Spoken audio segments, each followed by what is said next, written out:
Y con esto damos la bienvenida a esta sección a la señorita Erika Ríos, que hoy nos trae un montón de respuestas a muchas preguntas y que seguramente van a generar más preguntas aún. Exactamente. ¿Cómo estás, Erika? ¿Cómo estás, Erika? Hola, chicas. ¿Estás chicos, bien? ¿Ya estás cómoda? Chiques. Sí, ya estás, ok. Ya por fin, ya bajé un cambio.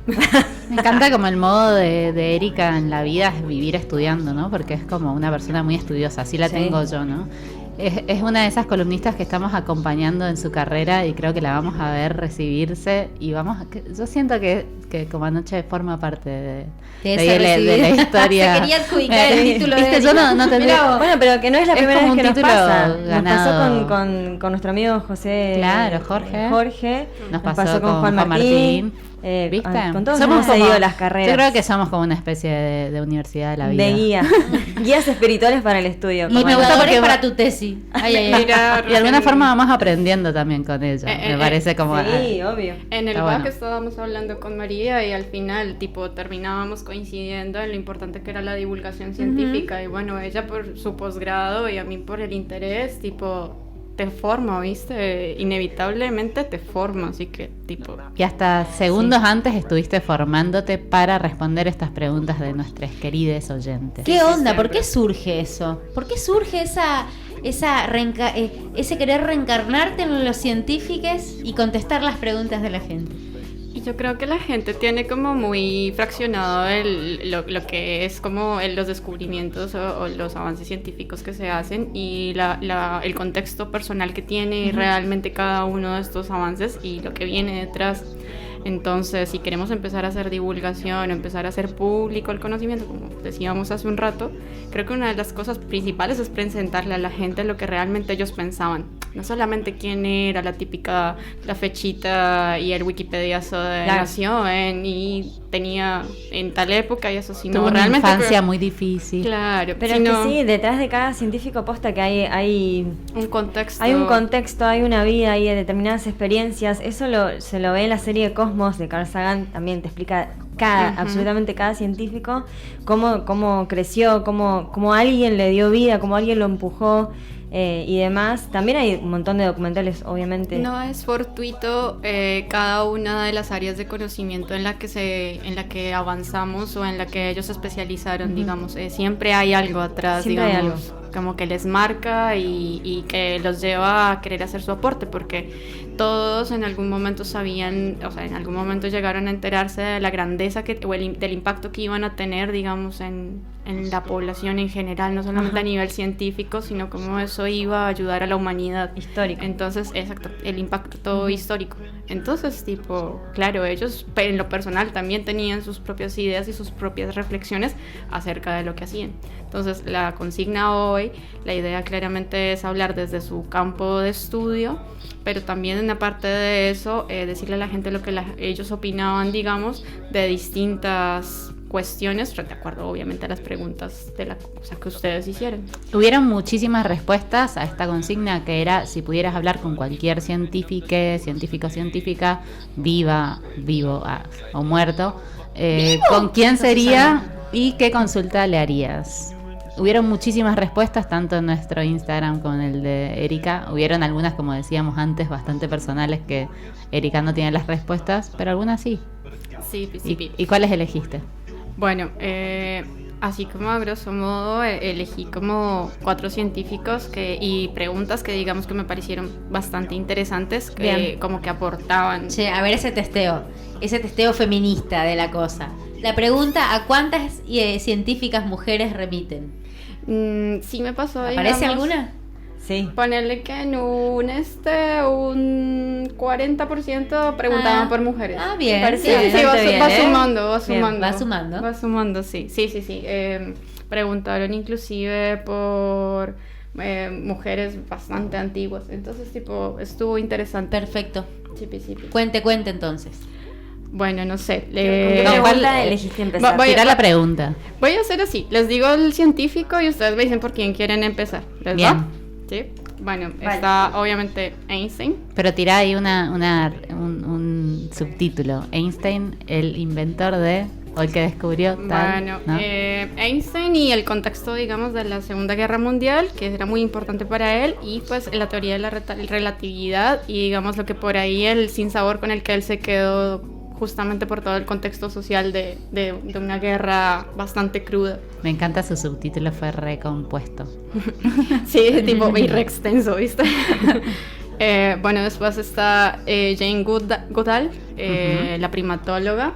Tipo, ella es un poco mucho más actual y ella, bueno, con todo lo que estamos viviendo ahora de cómo la biotecnología podría ayudarnos a remediar bastantes cosas que le hemos hecho a la naturaleza, tipo, en general. Eso. Sí. Después, no sé, por ejemplo, también preguntaron, por ejemplo, por Tesla, que es bastante conocido, o por ejemplo por Turing, justamente por sus contextos más que históricos, que pues eran importantes, el social, o sea, todo lo que la persecución que tuvieron por otro tipo de cosas o ideologías. Y bueno, sí. Eso tengo así a grosso modo, claro. No sé por quién quieren empezar. ¿Por quién arrancamos? A mí me encanta Tesla. Tesla. Sí. ¿Sale Tesla? Sale un Tesla. ¿Cuál fue la pregunta? Bueno, a Tesla le preguntaron dos cosas, porque como que nunca, o sea, una muy personal, que tipo pues es sencilla de contestar. Hay un dicho en Colombia, que no sé si está bien decirlo en público o no, es ¿por qué no le mandó el de la moto a Edison? Viste que ellos tenían la disputa por el tema de la corriente alterna y corriente continua. Es como un chiste muy nerd igual, ¿no? No es nerd, al contrario. No sé si decir está al aire, bueno, ya fue. Dilo. Por la época de los sicarios en Colombia andaban en moto, entonces tipo, que el dicho interno, si te mando el de la moto es... Claro, es te mando al otro lado. Qué heavy. Sí, es bastante heavy. Igual ahora queda en broma, pero bueno, contextos. ¿Por qué digamos se abstuvo de denunciarlo o por qué se abstuvo de hacer una pelea como más fuerte, digamos, cuando fue todo el tema de la exposición de que Edison le robó a Tesla el descubrimiento de la corriente alterna? Hasta cuando estaban en el mismo tiempo ellos, existía la corriente continua y era un problema grande porque no se podían hacer cables como muy extensos o llevar la corriente a lugares muy, muy lejanos. Entonces, tipo alumbrado público y cosas así, era imposible. O llevar a lugares muy remotos. Con Tesla descubre la forma de hacer que todo esto suceda como por brincos, vamos a decirlo de una forma más sencilla, que la electricidad, los electrones brinquen. Ajá. Y puedan recorrer espacios más grandes en menos cantidad de tiempo y con mucha menos indumentaria, digámoslo.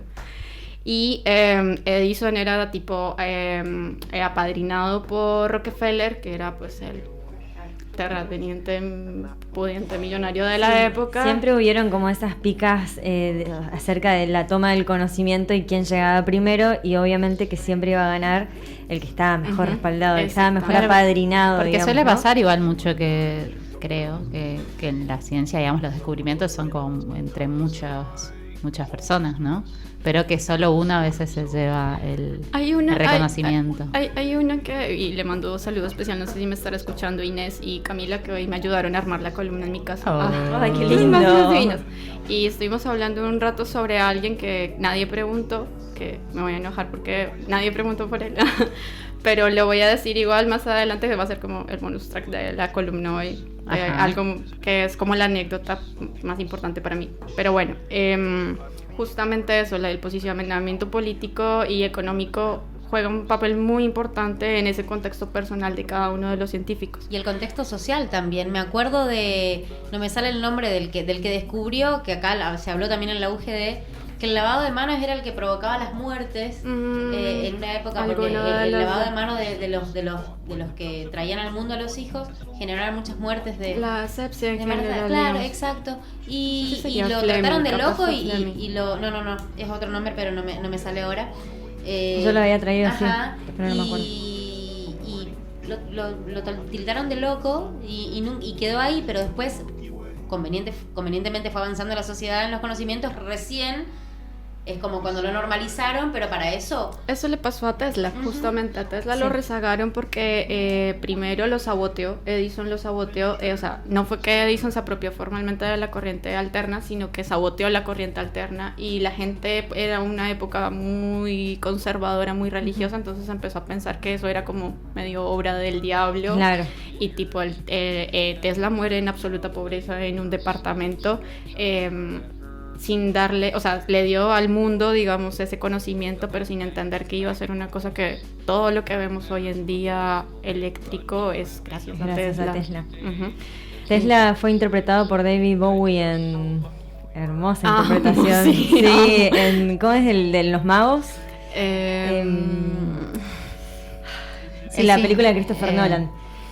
¿El origen? No. La de los magos, sí, el gran truco. El gran truco. Amo esa película. Es una de las razones por las que soy científica. Bien, me encantó. Amo. Bueno, entonces, ¿cuál era la pregunta? La pregunta era esa, ¿por qué no le había mandado el de la moto muy bueno. Esta era entonces una persona y ahora les contestó, de Colombia, digamos, ¿puede ser? Sí, un amigo. Me encanta. Andy, no sé si estará escuchando quizás. De acuerdo a todo lo que se sabe de Tesla, él creía, o sea, fehacientemente, que su conocimiento tenía que ser de dominio público y lo quería donar. Él no quería tener, digamos, que nadie lucrara por medio de su descubrimiento. Entonces él lo postula de esa manera y como que era bastante altruista en general. Era una persona muy, muy altruista, justamente por eso también era muy austero. Él no era una persona porque le llegaron a ofrecer dinero como para padrinarlo, pero él no quería ganancias de eso. Entonces creo que nunca se reveló o eso, aparte de que era un gran contrincante de Edison. Más que todo porque lo siento muy tranquilo y no creía que fuera necesario para la humanidad, tipo una disputa de ese estilo, sabiendo que más adelante igual tipo... La misma necesidad del uso de la tecnología iba a determinar cuál iba a ser la que era más importante, o la alterna o la continua. Entonces, respondiendo desde lo que pienso que haría él, yo sí le mandaría el de la moto. Yo sí le mandaría el de la moto. Odiamos a Edison, sí, eso queda claro, ¿no? Seríamos amigos de Tesla. Seríamos re amigos de Tesla. Yo le pediría que me explique los números mágicos. Sí. 3, 6 y 9, que lo leí un montón de veces y no... Muy místico Tesla, muy pero místico, por eso... Tesla. ¿Y por qué no le pediste eso al oráculo, a la pregunta de me cómo ocurrió anoche? ahora. Pero justamente eso fue lo que le hizo ganar su fama, de que justamente todo lo que hacía era medio mentira, medio chamullo, claro. Esto, y que la gente medio que lo satanizó por eso. Entonces también por eso no recibió mucho apoyo social. En efecto, creo que para cuando fue la disputa con Edison, que creo que eso lo dicen en la película, la parte en la que él va a un pueblo, la película de los magos, él va a un pueblo y... no, creo que es la otra peli, bueno, porque hay otra que es como tipo se de llama la historia. Tesla, creo. Sí. Él va como a un pueblo y le muestra a la gente cómo funciona la corriente alterna y emite tipo unos rayos como de sus manos y la gente queda aterrorizada. Y para ese momento él tenía dinero y por eso pudo hacerlo, digamos, público. Y cuando lo hizo, la gente dijo, no, esto nada que ver, chao, nos vimos. Y le retiraron el apadrinamiento y todo. Y ahí empezó su declive. Por eso está estrechamente relacionado con el contexto social y cultural, digamos. Todas las investigaciones científicas o los investigadores o el curioso que experimentaba era mirado por la sociedad de una manera rara. Por eso es como que los conocimientos no se expandían. Desde los griegos en adelante, en ciencia, esto no me lo preguntaron, digamos, en el pero haciendo un contextito rápido, desde que empezó la necesidad de clasificar la naturaleza en adelante, ¿quiénes lo hacían? Los aristócratas, que eran o las personas que podían estar sentadas en los lugares estos, no sé cómo decirlo. La Royal Academy. Claro, igual más adelante, hablemos de Aristóteles directamente. ¿Quién era Aristóteles? Un tipo con toda la plata del mundo que se podía sentar a beber vino, a comer y a pensar. Y él fue quien dijo, bueno, ¿y qué onda? Hay plantas y hay animales. ¿Qué hacemos con esto? No son lo mismos, claramente son distintos. Bueno, acá empezamos a dividir y empezamos a diferenciarlo de la técnica, de lo social, de la cultura. Claro, Aristóteles todo el mundo lo tiene como el gran filósofo y en realidad era un gran naturalista. Qué lindo. Bueno, tenemos una segunda pregunta para sí, bueno, a mí cerrar me gusta... este primer bloque. Sí, puede ser. ¿Quieren una chica o un chico? Chica. Sí, me intriga saber qué le preguntaron a Jane. A Jane, bueno, sí, la de Jane es súper, súper linda y me parece que es como una de las más importantes actualmente. Bueno, a Jane Goodall, ya les había dicho, ella es primatóloga, es etóloga, que es la ciencia del comportamiento animal en general, incluyendo a los humanos, y es antropóloga, entonces es re interesante cómo hace su... Hijo, estudió un montón de cosas. Sí, y a ella lo más lindo, tipo, dentro de su historia, ¿sabes por qué decidió ser primatóloga? ¿Por qué? Porque su padre le regaló un monito de peluche.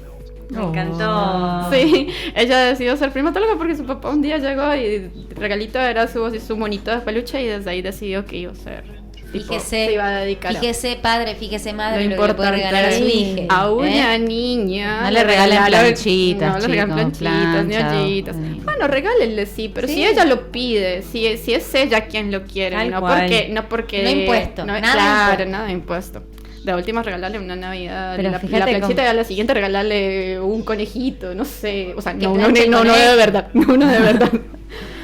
Bueno, a Jane le preguntaron si era posible, sí, o sea, por medio de la tecnología hoy en día, de la biotecnología, remediar todo el tema del maltrato animal, cómo se podía, no me sale la palabra. Como Si es posible avanzar de maneras más la ciencia, amigables, pero sin maltrato.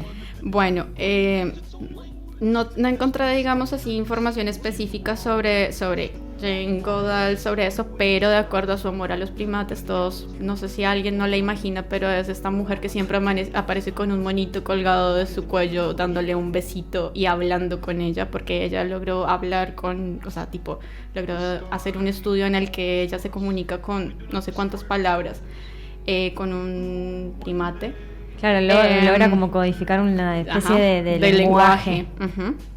Y palabras, él le entendía palabras, o sea, palabras de Qué nuestro zarpado lenguaje, eso, palabras. re loca. Como los loros. Claro, pero los loros lo Los dicen loros sin repiten, pensar, repiten. eso es por reflejo, el Claro, monito lo pero hay hacía un proceso igual. por eso. Por decisión propia, pero bueno.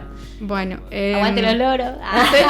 Vos sos del team loro, yo soy el team monito. Mira, yo los escuchaba recién, que cuál sería el animal que le gobernaría el mundo. Yo un mono. momento pensé un loro es un loro. Después reflexioné y dije, ni en pedo. Y pensar que la gente le corta las alitas para tenerlo en su La casa. lengua les cortan Sí. para que no hablen Ay, directamente. ay. Entonces, ¿cuál es el sentido? Mi Tipo, vida. bueno, he escuchado casos. Bueno, para no hacerlo muy extenso, el Focalicemos. tema, sí, Jane Goodall, la primatóloga, y por qué está buena la pregunta con el tema del maltrato animal. Bueno, aparte de que la mayoría de testeos, tanto de hormonas, cosméticos, farmacéuticos, se hacen en mamíferos, específicamente en primates. Pues nada, actualmente hay mucho... eso lo contesto, digamos, desde el término personal, desde lo que yo conozco, y pues creo que sería lo que ella también contestaría. En biotecnología ya hay técnicas para cultivos de tejidos humanos, digamos, inclusive cultivos de tejidos animales, pero sin toda la otra parafernalia de lo que podía significar el maltrato animal, digamos. Ya para que se hagan una imagen mental, en las cajas de Petri podríamos perfectamente probar fármacos, vacunas. En efecto, la vacuna de la polio se hizo haciendo pruebas en tejidos in vitro. Claro. No les voy a detallar demasiado. La caja de Petri, ¿qué sería?